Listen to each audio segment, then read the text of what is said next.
Hola, aquí estamos, una biblioteca, libros, una presencia, otra presencia,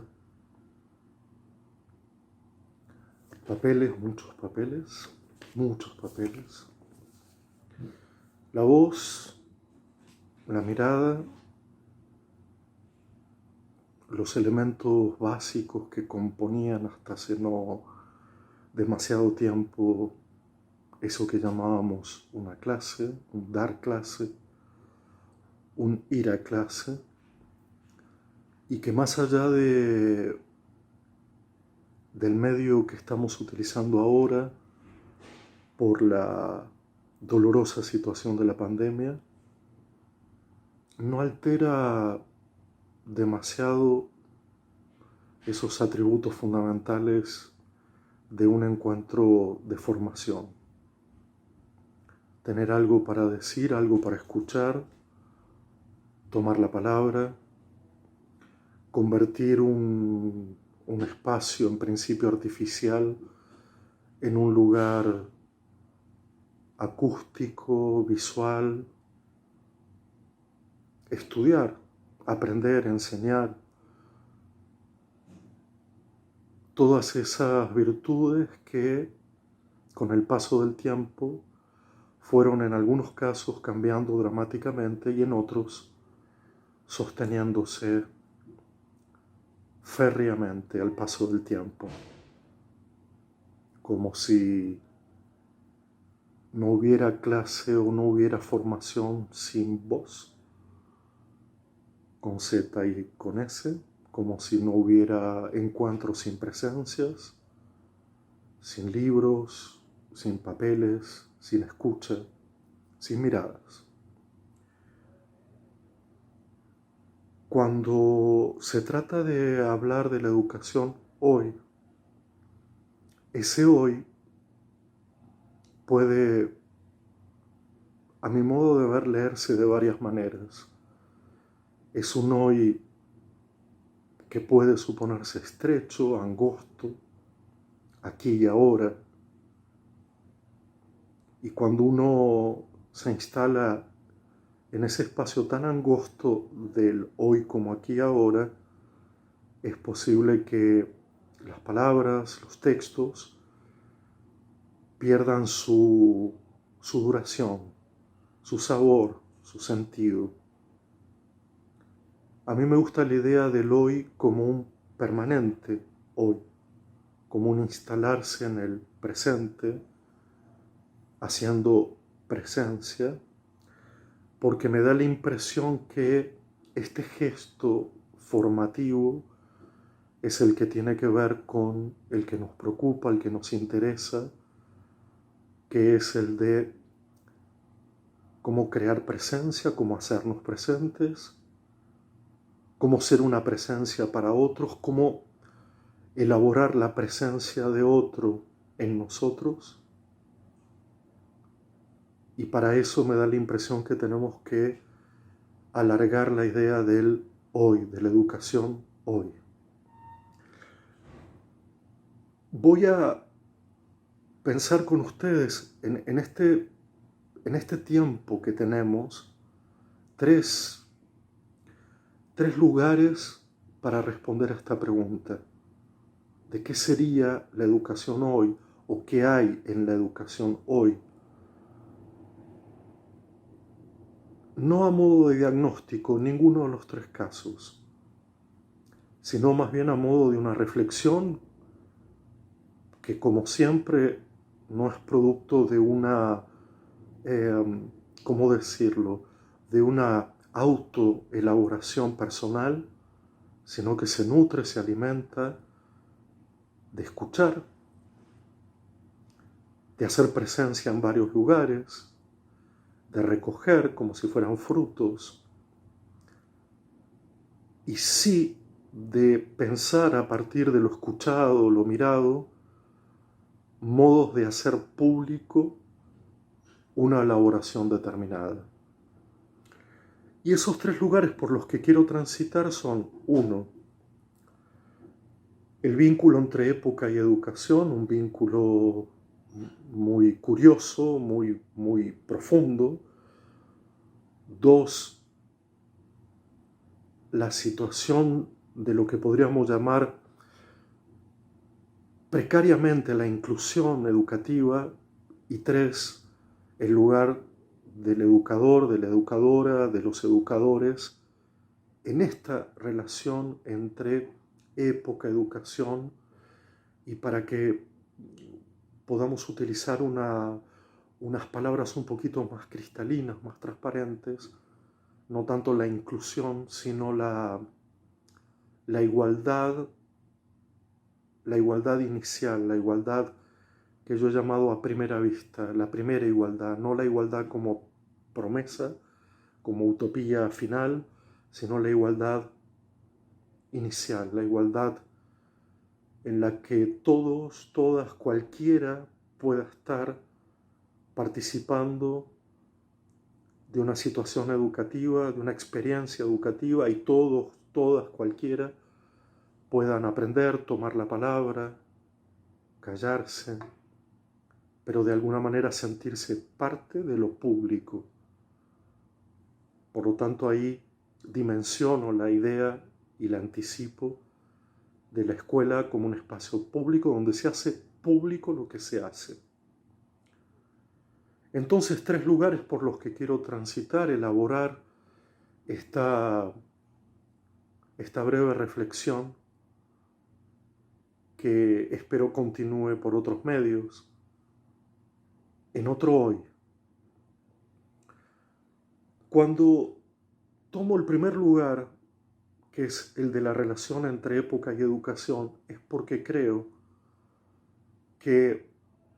es imposible imaginar esa idea del hoy, de la escuela, de las instituciones, de la formación, sin hacer referencia a una idea sobre qué época es esta, claro, tomando en cuenta la existencia de una pandemia, pero por otro lado, registrando, recordando una suerte de época que ya venía produciendo sus virtudes, o lo que cada época considera sus propias virtudes formativas, aquellos rasgos, aquellos trazos, aquellas huellas que un determinado tiempo, una serie de acontecimientos ordenados en el tiempo, se plantean como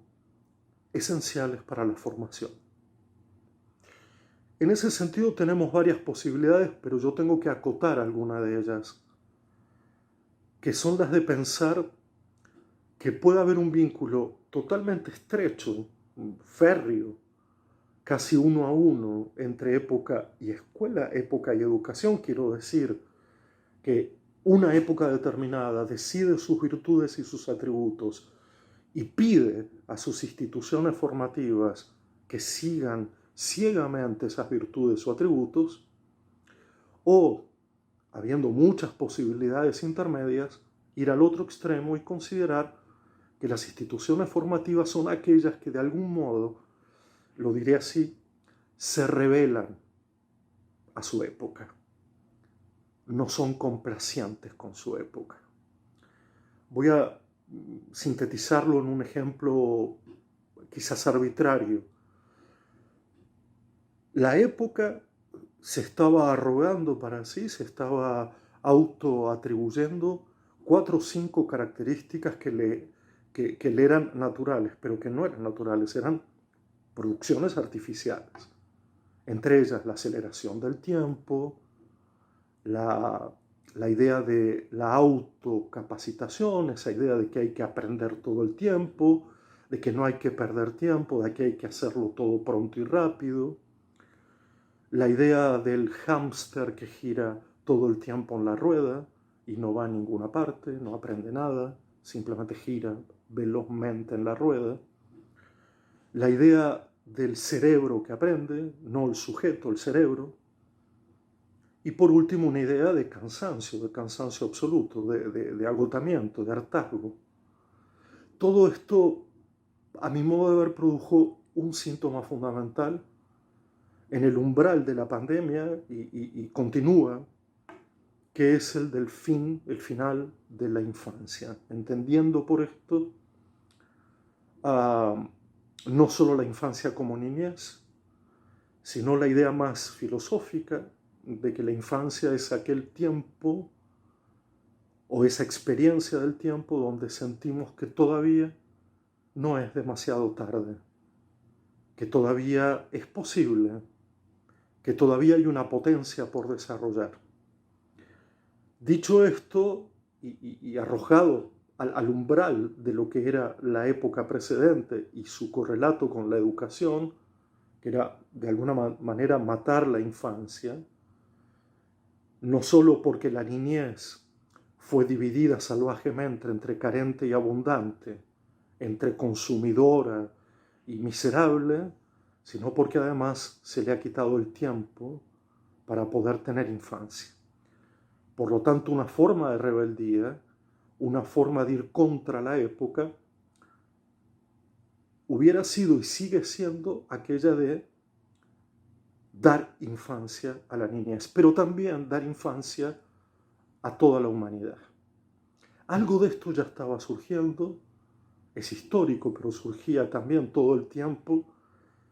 a través del arte, la literatura, la filosofía en la escuela, la radio, la danza, el cuerpo, la tierra, el cuidado del mundo, el cuidado de sí. Pero claro, si yo ahora me sumerjo en este segundo lugar, lo que quiero decir es que toda época arroja, y repito la palabra arrojar, suelta, o como un volcán que expulsa su lava,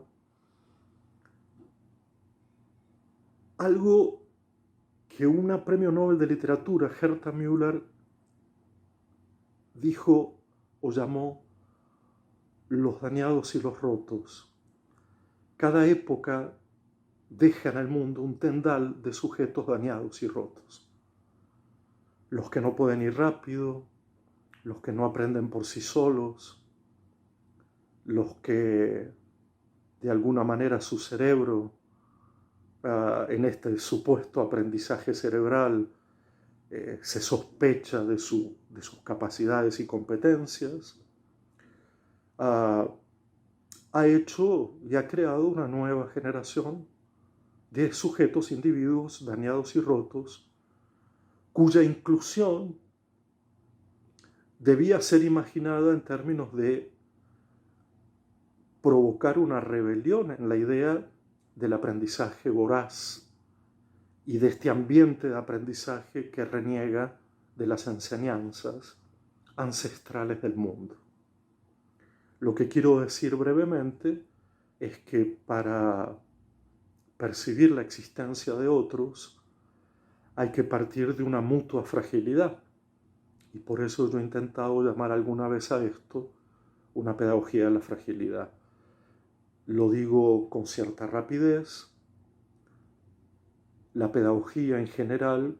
puede nacer de la idea de que todos más o menos aprenden y que hay algunas excepciones, pero yo creo que la pedagogía nace del hecho de que todos somos frágiles para aprender las cuestiones o las cosas importantes de la vida. Y es aquí donde hago espacio para el último lugar, el lugar del educador, del maestro, de la maestra, lo impensable que resulta que no haya educadores, porque hay varios tecnócratas que están pensando en una educación sin educadores. Y lo que quiero resaltar aquí, a través de la novela Stoner de John Williams, que invito a leer, es una brevísima historia de un individuo que llega a una universidad pública,